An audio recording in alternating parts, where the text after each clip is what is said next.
der Branddirektor der Feadship-Werft, Farouk Nefzi. Schönen guten Tag.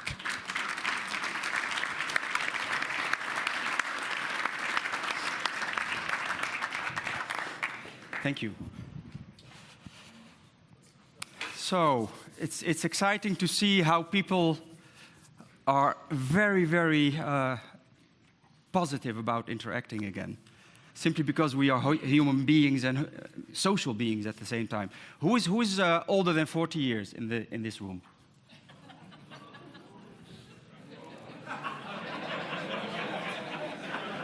Who is younger than 40 years? You're allowed to lie.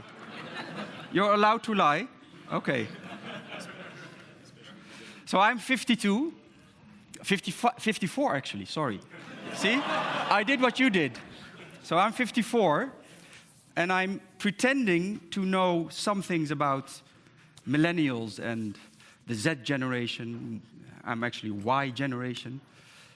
So I will be trying to tell you a few trends, a few behavioral aspects, and the connection it has with our industry. And why do I think that someone in my position, and not someone from the young professionals in yachting, thank you for being here, by the way, and a wonderful platform for young professionals. Please support them, because in Holland, it's really thriving, and they are the next generation. But I will actually talk about you guys today. And please tell me if I was correct or not. This morning I woke up and I was, Martin, thank you for inviting me. I feel humbled to be amongst my German friends today. We meet each other all over the world, and it doesn't always happen that we meet here exactly where the magic really happens, here and in Holland and many other Northern European countries. But I was waking up this morning and it felt a little bit awkward because I was watching the news, and I'm going to give a presentation about positive outlooks and our industry and blah, blah, blah. But the only thing I could think of was sanction lists, suddenly. Because our industry, we are having quite a few Russian clients, and it's going to be an exciting period coming up. Worrisome. And it's the first time, actually, I heard, because you see, I just wanted to say this before I start, or else I had to get it out of my system. So it's the first time, actually, that when you are in the position that we're in, very comfortable, looking at life through in Holland we say through a pink glass, it's all positive. We're serving an industry that is all about lifestyle, all about embracing dreams and creating dreams. And suddenly I'm hearing a speech that literally put fear in my heart. I never had that. Anyways. I'm going to try to tell you something about the state of the market as it is today, and some aspects of it that might be of interest to us in the near future. And then I'll quickly transform the discussion over to the beautiful young and bright people that we are trying to absorb and get into our industry.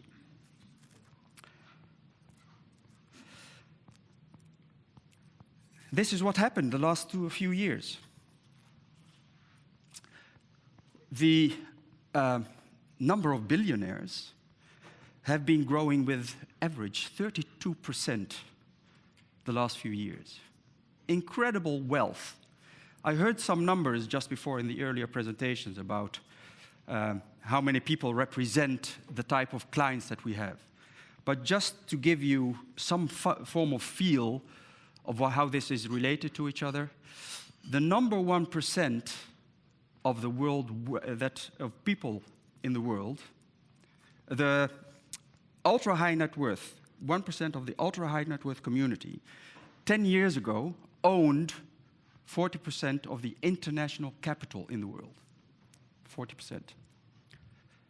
Today, that's 50% in only 10 years' time. 1% of the world. And why am I saying this? Because seeing these numbers, you would think, wow, we have more potential, more people that are able to buy, and so on. But there's another element. If you read the newspapers nowadays, and you look at all the articles that are coming out, sustainability, about pollution, about excessive wealth. Who has seen the Jeff Bezos story? Last week or 2 weeks ago? Horrible. So in Holland, there's a protest. For the people that don't know, obviously there was an article, the media jumped upon a story that a client by the name of Jeff Bezos is building a yacht in Holland, and they are going to dismantle a monumental bridge in Rotterdam just for it to pass. The public opinion was all over the place. And now they are preparing to demonstratively throw eggs on it when it's going to pass. Can you imagine the image and the power of only that picture later on with this generation? So the sentimental value for the future is something that is really, really making me worried for our industry. Because if owning a superyacht is triggering this kind of public opinion, we really need to have a good PR machine. Because the other side of the story is that we do have a lot to say for. We had just heard a beautiful presentation from our friends in the Baltic region. But we do have a lot to say. And one of the many questions that normally non-yachting media always asks is, you're serving this enormous, the people that have excessive wealth, and they are starting about this element that we simply can't control. There's only one answer that I am able to give, and that is the fact that the difference between wealth and poor is a social economic dilemma. It's a social economic worldwide dilemma that we as an industry can solve. But what we can do is translate that wealth into labor, into innovation, into green solutions, and to year in, year out, employment all over the world. And there's one other additional thing, is that without clean oceans in our world, there's no yachting. So we do have a driving force to really make a difference. So we have so much to tell and so much to say about this element of sentimental value towards the future. And we really need to pay attention to that. Together with a few friends in the industry, we have created Superyacht Life. And I think it's really time that the industry starts supporting that movement, because we need to counter the pessimism in the media about our sort of clientele and the beautiful creations that we make. So yes, a beautiful and positive outlook, but at the same time, we have to be very careful and conscious about the context around it. This is the number of deliveries year in, year out in brackets of size categories.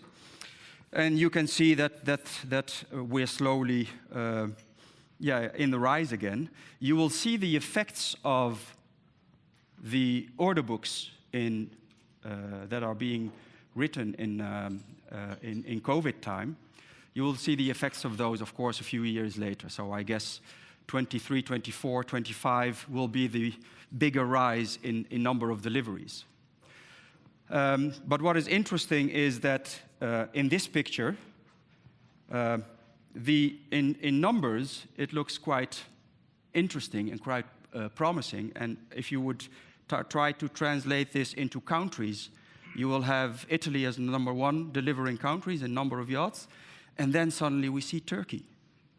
And we just had a presentation about a yacht built in Turkey. So Turkey is the number 2 now in number of yachts in the world.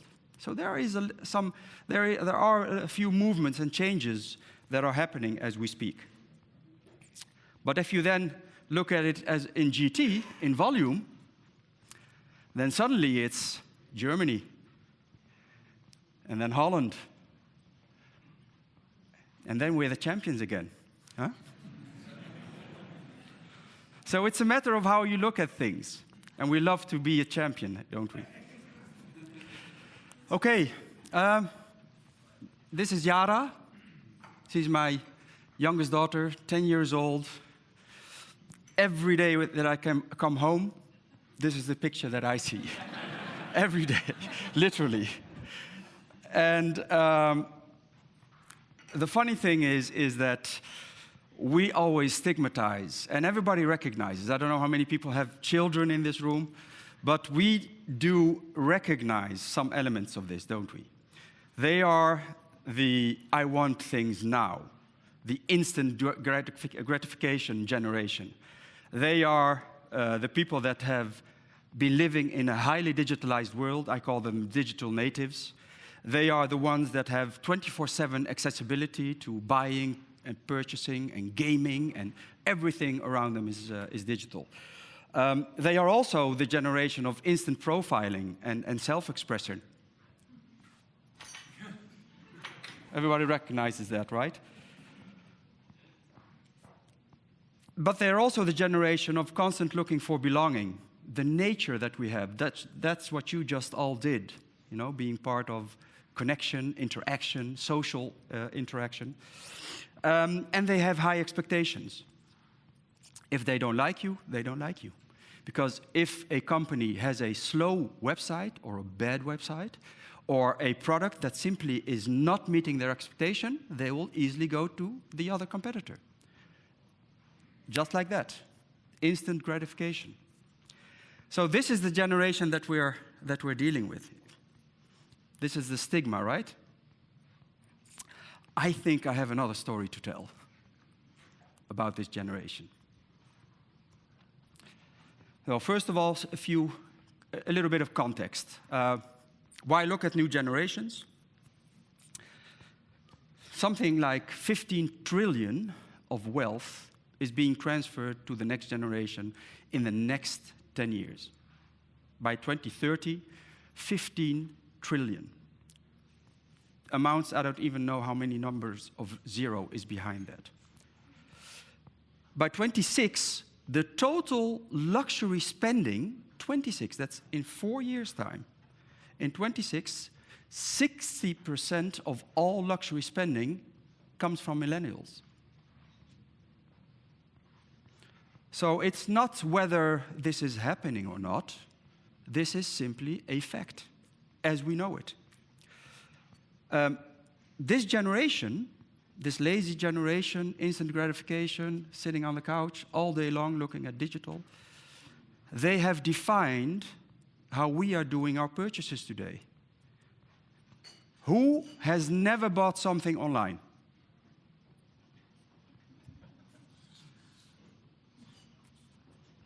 It's simple. But that's the influence of the generation that has been driving that change. So we, as an industry, need to be resilient. We need to make sure that we change with the socially accepted changes and the digital era that we're in. And before us, there were many brands that have actually done so. If you look at Hermes, traditional saddle maker, has changed so rapidly, which now is the most desirable brand in the world. I'm specifically mentioning a not LVMH brand so that it doesn't become suspicious.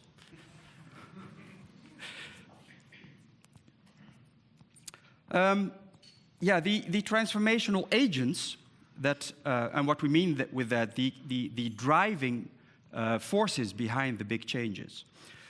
If you look at the Millennials and Generation Y, they are simply not so young anymore. We're literally talking about 40 years old, already having children, and Generation Z never knew anything else but the digital world. So, having that said, and then on top of that, the last 2 years of COVID have really accelerated the digital era. I think most of you have been meeting through Zoom or through Teams or for whatever platform there is, and we're still doing that. And we are probably never going to let go of that anymore. Maybe we'll find some balance between physical meetings and digital meetings, but it is going to stay. Those are the accelerators of what we have been doing so far. And we have a highly phygital world, physical and digital world. It's really interconnected. We're talking about the new normal, which is actually not so new normal at all. I've been working for Amsterdam Rai roughly 20 years ago. And the first day I arrived in the office, they gave me a little suitcase with a laptop in it, and I could sit anywhere where I wanted. And you had no office, you had the so-called lean office, and that's where we had to work. And we just came in, you just sat anywhere you wanted, you created teams, and you were working like that. 20 years later, look at where we are today. But it's rapidly changing. We have decided, we moved from our Nebo engineering company moved from Haarlem to Hoofddorp. We come from 4,700 square meters for 200 people roughly. We went to 2,500 meters. Why? Simply because of COVID, and we simply decided this is going to stay. And we are going to work flexible. Yeah, we are going to have a hybrid situation. So this remote and hybrid working and the acceptance around it is not an issue anymore. It's simply going to stay. This is the topic that I like most. Anyone playing games? No?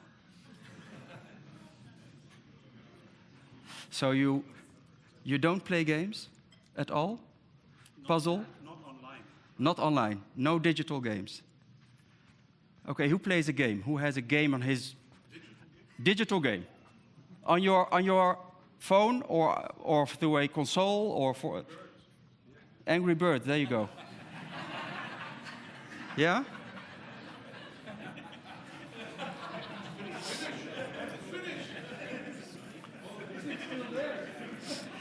Let me tell you about something about gaming. The gaming industry, the turnover of the gaming industry,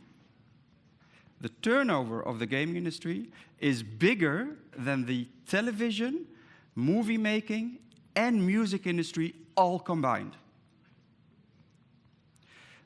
Only one game, and I have to look at only one game, Fortnite, in 2 years' time, attracted 250 million extra players, only in 2 years. It is a totally different world out there. My son, 17 years old, never watches television. Gaming. Gaming all day. 50% of all millennials have a gaming subscription, which is not something that is a projection towards the future. It is a simple fact. That's our world today. So how do we have to apply that as an industry? There are going to be new interfaces. There are going to be new customer pools. We are going to have new revenue streams. Imagine that you have designs and you are projecting those designs into a gaming, whatever game it is, and the gamer is able to purchase a lesen or a Feadship, preferably Feadship, of course, but they are willing to buy a digital Feadship into their collection. And that is actually what's happening. My daughter of 10, constantly I get these notifications, could you please approve this? Because she's buying a dress or she's buying a bicycle or whatever in a game. Constantly. Please look when your children have apps.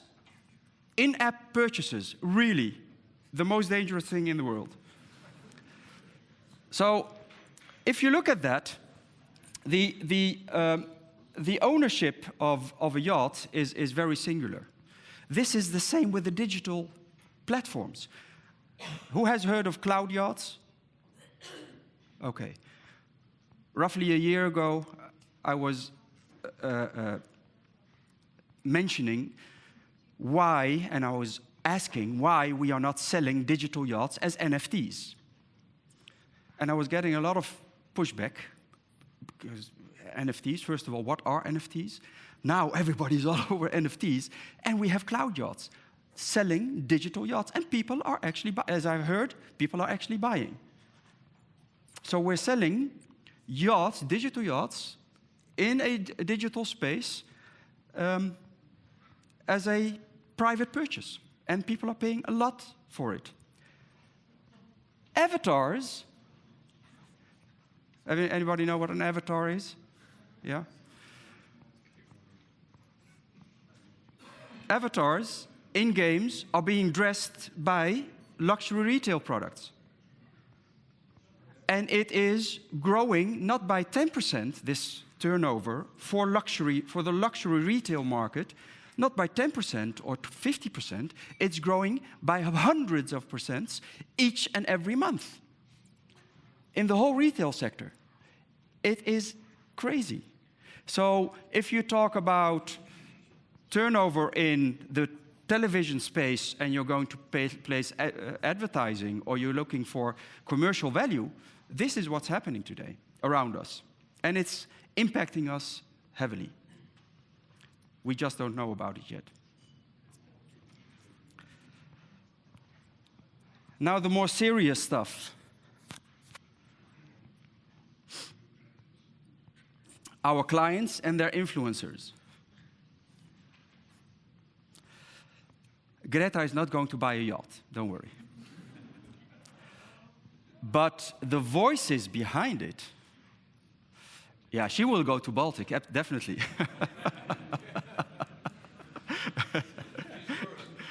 She's yours.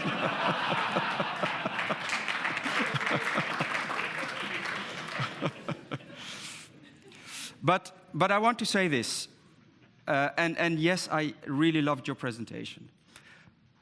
But sustainability, conscious consumerism is not something to play around with. The time for greenwashing is over. Transparency, telling the truth, the honest story, and projecting what you're promising into the real product is the only way to go. So we as an industry should stop these ridiculous, and I saw one of them, the swan design, and I saw so many hideous designs that are being out there. And the problem is that the non-yachting media is totally all over the place. They love that shit when it's total nonsense, and it's killing us because it's giving the wrong perspective. It is simply greenwashing. Showing the honest truth is a matter of really being vulnerable and showing who we are, because that is newsworthy today. And that's the only thing that will last, and we need to really join hands. So sustainability is not a competitive advantage.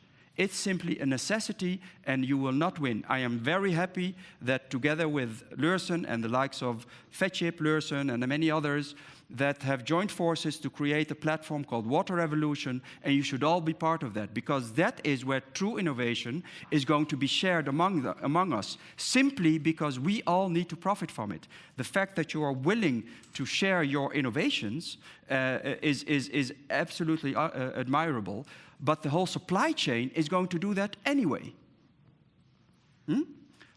So the drivers for that change is a collaborative supply chain effort. And that's the only way to go as an industry.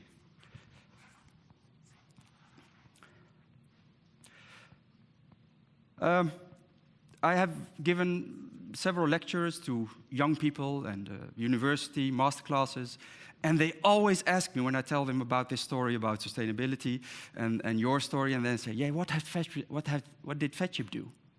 What did you do to reach out to this generation? Well,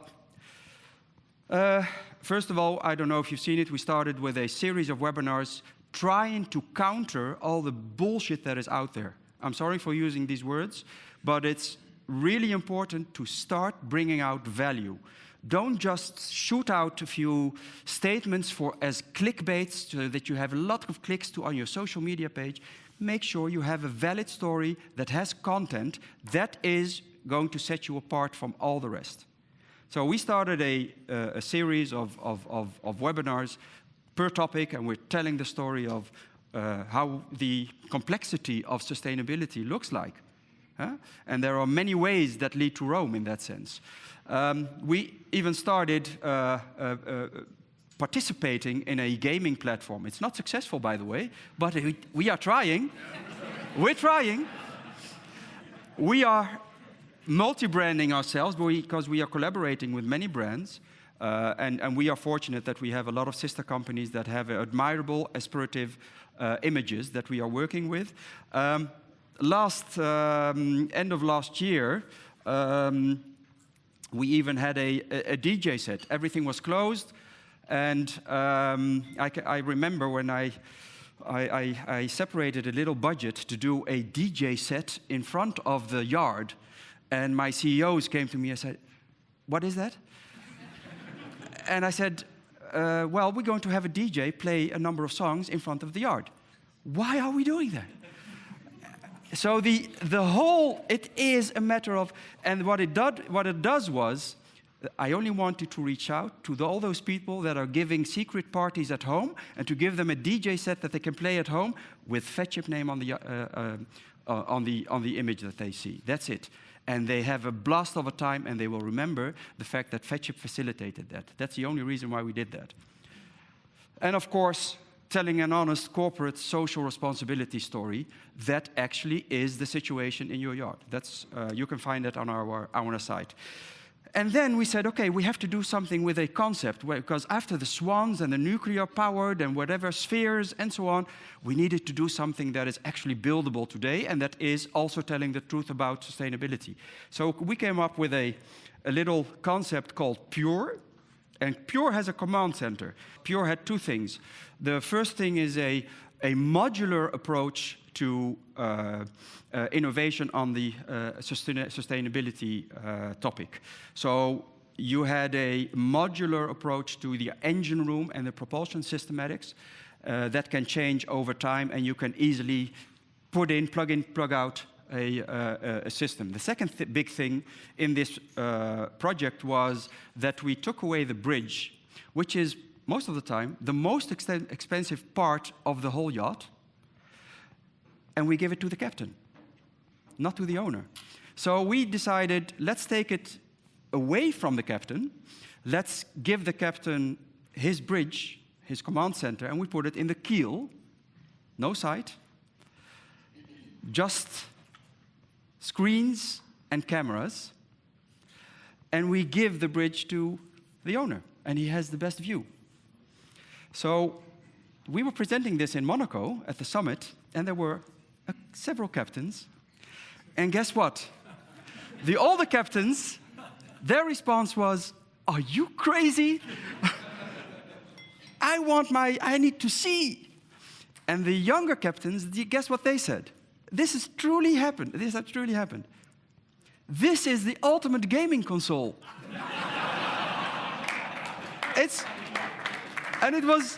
And it's literally that. And it's even better. And we said to the older captains, and it's not a matter of bashing captains, because they are absolutely professional. But the fact that they don't know that submarines have been doing this for so many years is already a given that we need to approach and talk about. Because this is not a new technology. We just made it a little bit prettier, more beautiful, and we're using the latest technology in screens and cameras.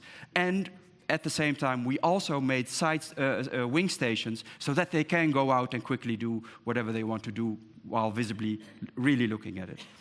So, yeah, that's it. Thank you.